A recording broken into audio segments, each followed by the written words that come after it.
जय श्री राम। आज का जो टॉपिक रहेगा वो रहेगा related to the RCM reporting in GST at 3B। RCM will be applicable in both the cases whether supplier is registered or unregistered under the GST Act. Government has specified a list of goods or services.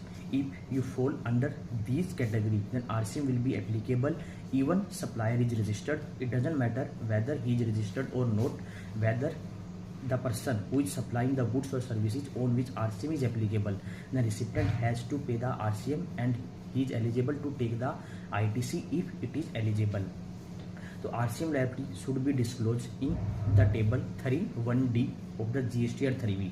Liability will be reported in this table whether ITC is eligible or ineligible, because we need to pay the GST on RCM in both the cases whether ITC is eligible or ineligible.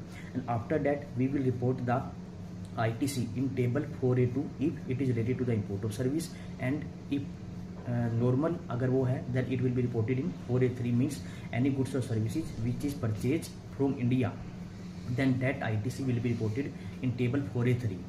ठीक है. And next point is if that ITC is ineligible means it's fall under the category which is specified under section 70 subsection 5, that is below credit, then it will be reported under table 4B1.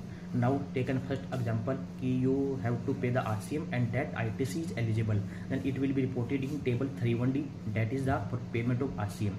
Then you will report the ITC in table 4A2 and or 4A3 for claiming of ITC, and that ITC will be credited to their electronic credit ledger.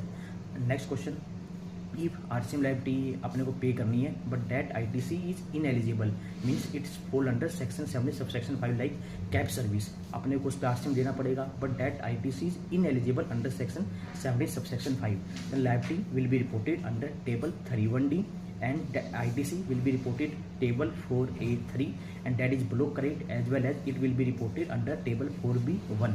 Then 4C will becomes 0 means no credit will be transferred in the electronic credit ledger. तो correct क्या रहेगा कि जो RCM अपने को पे करना है चाहे एलिजिबल ITC हो चाहे इनएलिजिबल, पेमेंट तो करनी होगी. तो 31D में हमेशा आपको रिपोर्ट करना है RCM की लायबिलिटी. ITC मिलता है 4A3 में रिपोर्ट करेंगे और ITC क्लेम हो जाएगा. इनएलिजिबल ITC है, पेमेंट तो करनी है, 31D में भी रिपोर्ट करोगे, 4A3 एंड 4B1 में आप रिपोर्ट करोगे. तो पेमेंट हमेशा 31D में हमेशा जाएगी चाहे एलिजिबल हो इनएलिजिबल. उसके बाद 4A3 में जाएगा अगर एलिजिबल है, इनएलिजिबल है तो 4A3 एंड 4B1 दोनों केस में रिपोर्ट होगा. कोई क्वेरी हो तो आप कमेंट कर सकते हो. Thank you. जय श्री राम. और अपना ऐसी सपोर्ट बनाए रखिएगा.